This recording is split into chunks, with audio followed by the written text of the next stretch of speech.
От мелких взломщиков форумов до людей, которые чуть не уничтожили экономику всей платформы. Это айсберг самых опасных хакеров в истории Роблокса. Тут я расскажу про истории хакеров и их взломы. Заваривайте кофеек или чай, что вы там любите, а мы начинаем. Что я хотел сказать?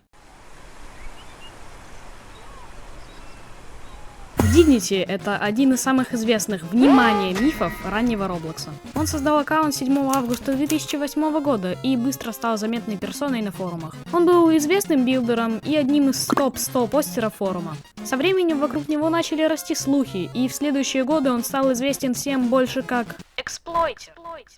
Его якобы обучил эксплойтить пользователь Herb the Guy и группа XCNX. Его аккаунт дважды взламывали, что еще сильнее раздуло слухи о нем, что он жесткий хакер и вообще важная персона. Именно отсюда пошла легенда, что он был среди тех, кто участвовал в инциденте 1 апреля, который мы обсудим попозже. В апреле 2009 года Roblox впервые удалил его аккаунт. Примерно тогда же забанили еще 8 людей, среди которых было несколько эксплойтеров. Удивительно, что его забанили не за эксплойтинг, а за мат в песне, которая была в его игре Dignity's Music Uploader. Позже ходили слухи, что его банили и разбанивали несколько раз. После окончательного бана Dignity испарился. По слухам, он пытался вернуться под альт-аккаунтом Бахамут в 2011 году, но быстро исчез окончательно, и его дальнейшая судьба неизвестна.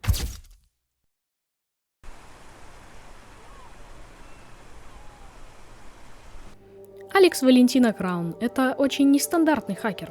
Начнем сначала. Начало его деятельности – это 2016 год. Он взламывает аккаунт бывшего админа McManase. В 2017-м H20 до сих пор не могу это прочитать. H20XKQ. В 2018-м случается пик взломов, и он взламывает таких людей, как Froggle Smash, бывшего админа Wukong и Fluffy the Pet. Что объединяет все эти аккаунты? На них лежали иногда очень дорогие лимитки. Все предметы с украденных аккаунтов он переводил на свой основной аккаунт. Так как же его не банили? Из-за своего состояния он давал сотрудникам деньги, чтобы его не банили, то есть взятки. У него была двойная игра. Параллельно он репортил Роблоксу реальные баги и получал за это редкие награды от самой компании. Но перед тем, как репортить эти баги, он их неоднократно абузил. К моменту, когда в итоге его забанили навсегда, это 16 августа 2018, его аккаунт оценивался... А во сколько он оценивался? Блин, сейчас посчитаем. 2 копии Lord of the Federation, 2 Dominus Empirus, ожерелье Blink Dollar Necklace, Dark Heart с серийным номером 1, пара Double Platinum DJ, Declace и дохрена других предметов. В итоге его инвентарь стоил, по разным оценкам, что-то в районе десятков миллионов, хотя точных данных на 2018 год нет. Но известно, что позже, при разбане в 2024, его состояние оценивалось в 37 миллионов 700 тысяч робаксов. В 2024 году, спустя 6 лет после бана, случился баг. Его аккаунт на 20 минут разбанился. А как? Дело в том, что кто-то смог убедить поддержку, что данное имя не потребно. В итоге ник сбросили, а соответственно его разбанило. Что неудивительно, бан вернулся через 20 минут. И теперь уже насовсем. А спонсором этого видео является никто! Потому что я маленький канал на 400 тотала. Но я посоветую перейти в мой ТГ-канал. Это точно не байт, заходите. Там мы кидаем всякий бред. Админы срутся с админами. Я крутой тип, очень антикрип. И в целом очень регулярные посты. Так что я советую перейти туда, там интересно. Но, пожалуй, мы вернемся к нашим хакерам. Директор Вивиан. Тут уже, честно, с ней начинается настоящий театральный концерт. Настоящий аккаунт под этим именем The Pian, зарегистрированный 6 марта 2022 года. И уже через пару недель она взламывает сразу же несколько популярных игр. Please Donate. Ее, кстати, обвинили в краже внутренних файлов Please Donate ради получения бесплатных робуксов. Spray Paint и TTD3. Схема простая. Когда человек заходил во взломанную игру, она его телепортировала в другую, в Place Vivian Inc. В этом плейсе она показывала явную ненависть к команде хакеров Tubers 93. Утилизация Организатор Туберса 93, постеры с Туберсом запретительным знаком и всякое подобное должны же что-то говорить. Roblox отреагировал быстро. Модерация снесла игру практически сразу же после первых жалоб. Там еще Крикрафт в этой истории как-то затесался. Короче, они там как-то поссорились. Лить воду я не хочу. Ладно, при чем тут вообще Туберс? Из-за чего она его ненавидит? Директор Вивиан захотела присоединиться к команде хакеров Туберс 93 и ей отказали. Она начала ныть и жестко поливать дерьмом Туберса. И это все, если быть кратким, конечно. Вообще, мне очень сложно сказать, где заканчивается реальный взлом и начинается театральное пение и лор с NPC. Кстати, человек, который переводил страничку фандома на русский язык, обдолбанный, ибо я не могу объяснить... Аэрозольная краска. Компанию Вивианин. Пожалуйста, пожертвуйте.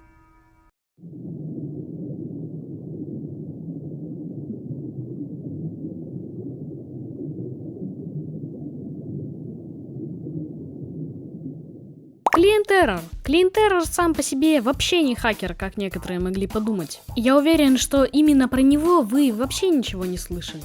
Зарегистрировался он еще в 2020 году, и почти 2 года никто о нем ничего не слышал. А потом в 2022 году он выложил игру под названием Crosswoods. Это с виду обычный плейс, ничего подозрительного. Но стоило зайти внутрь, была медленная загрузка, а потом тебя кикало с сервера, и через пару секунд прилетал бан твоего аккаунта навсегда. Даже доходило до бана по IP. И знаешь, что самое забавное? На странице игры была указана целая команда разработки. Кто-то якобы отвечал за скрипты, кто-то за дизайн карты и гуишки, а кто-то за финансирование. Кстати, страдали в том числе и стримеры, им закидывали донат с просьбой поиграть в игру. Ну и сами понимаете, что дальше происходило. Люди теряли аккаунты прямо на стримах на глазах у тысяч зрителей. Пострадали сотни аккаунтов. Все были заванены. А как это, спросите вы? Я отвечу, что если подумать логически, то есть поработать мозгом, что многие игроки Roblox не умеют, то все вполне возможно. Во внедренный скрипт зашивали код, который заставлял тебя писать серьезные гадости, гадости про детей и в целом слова, нарушающие правила Roblox. Модерация такие сообщения ловила мгновенно и банила аккаунт без разбирательств. Элернейт, Калиб 244 и Эйтрапт. Троица апрельского инцидента. Цитирую слова великого человека. Если вы в Роблоксе уже не первый год, то для вас эта история уже как сказка. В принципе, тут я расскажу, что говорил Клэдис в видео. gametest.roblox.com. Для вас этот сайт хоть что-то говорит? А это один из тестовых сайтов Роблокса, что можно было понять по названию. Часто игры или компании делают такие тестовые версии, чтобы, тестировать новые функции. Всего сайтов было 4, но отбросим все, кроме 3-го, так как на нем все и произошло. В общем-то, там почти нельзя было ничего делать, да только можно было зарегистрировать аккаунт. И вот тут вся проблема.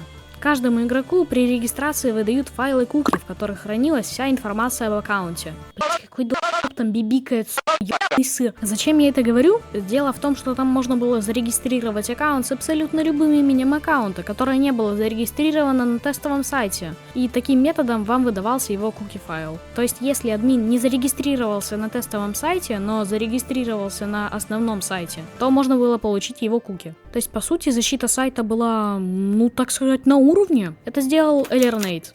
Понимаете, что потом происходило? Он зарегистрировал аккаунт с именем админа и выдал админку всем своим друзьям. И они уже все вместе пошли ломать экономику Роблокса. Странные анонсы, посты, взлом аккаунтов, в том числе и админов, баны невинных игроков, кражи лимиток, понижение цен на вещи и добавление странных вещей. Экономика Роблокса легла полностью. Роблокс начал быстро принимать меры. Он закрыл сайт, отказил весь этот бред и закрыл уязвимость. Да уж. Привет ты! Да, именно ты, кто досмотрел видео до конца. Напиши в комментариях, не знаю, плоскогубцы, чтобы я знал, что ты досмотрел это видео до конца. Вообще, я не собираюсь доить тему с айсбергами и хочу переключиться на другие темы видео. Но актив на прошлом видео вдохновил меня сделать вторую часть и попытаться прокачать свой скилл в монтаже. Что выходит довольно плохо. Ладно, если тут будет 100 лайков, я сделаю ремастер на айсберг самых ненавистных хакеров, который я, кстати, скрыл, но оставил ссылку в своем телеграм-канале. Это точно не Байтс. Ладно, пока.